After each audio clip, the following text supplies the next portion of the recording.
I want to understand something. Every person has a soul. No one has a soul. I usually say that in a lecture or the radio. Everyone's like immediately they start to. Okay, so that's why I'm asking. I want to scrutinize this a bit. And no one has, because the soul is that godly part from above, which that part can fill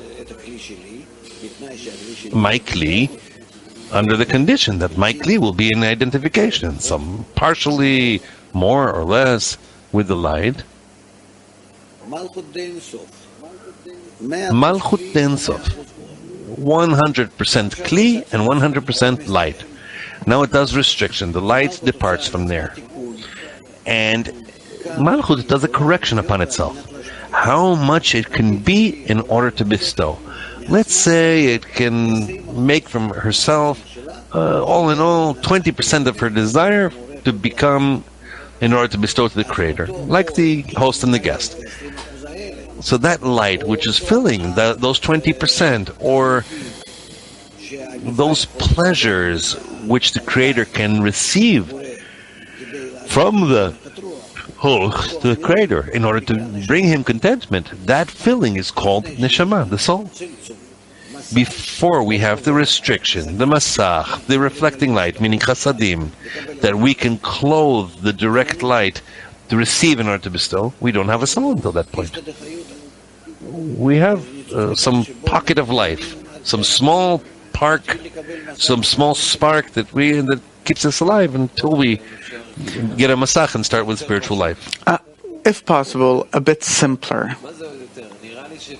Even more simpler. I think most of the people don't even understand the Hebrew you spoke. I'm talking about the masses, the people. Most of the people, right. Each one knows, at least he was told so, that he has a soul. I am not responsible for what was told to them. Okay, so please, if you can explain it somehow. Do you know how many stigmas there are between the people and how confused people are? They don't even know where they're living. So is it possible to explain it in a very simple way that each person could understand? So what do we have in life? We have the body. Besides the body, we have something more, right? Body's not like this body that we're learning. I am a beast. I'm a beast, an animal. Why is it alive? Because that's the law of nature. That the light illuminates, the upper light illuminates in a specific way upon the inanimate, which holds it in an inanimate state, vegetative, which gives it beyond that a little bit more force to develop, and the animal. And a person was in the animal. Everyone is as beasts, or similar to beasts. That's how we are. The soul doesn't have to do with it's still vegetative and animate. Now you can say, of course there's a soul there. But what is their soul? The upper light, which is enlivening them just necessarily.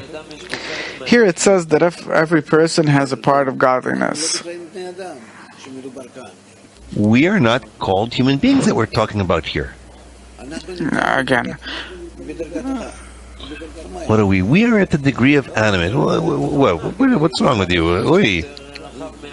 No, I'm asking on purpose to open it a bit broader up than we talk about it here in class with your steady students.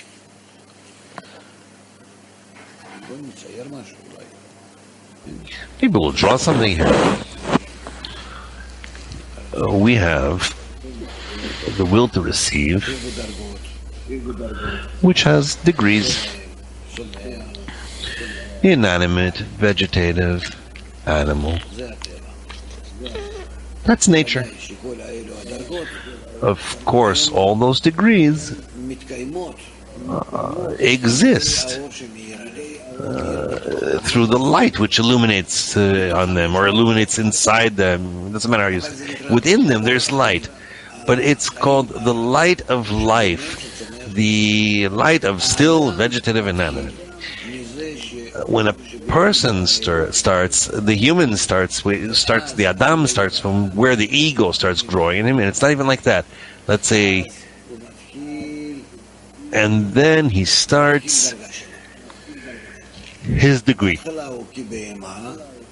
In the beginning, he's like a beast. Right there, he's like a beast. And then something starts to grow in him. What is that beginning from? From what question? What is the meaning in life? Yes, what's the point in my life? What's the meaning in my life? What meaning that he's missing? That he doesn't taste. He doesn't taste godliness. Where am I from? What's with me? And so on. What's the essence? That's where he starts to ask. Now, many people ask, what's the meaning in life? Because I didn't win in the lottery or any question.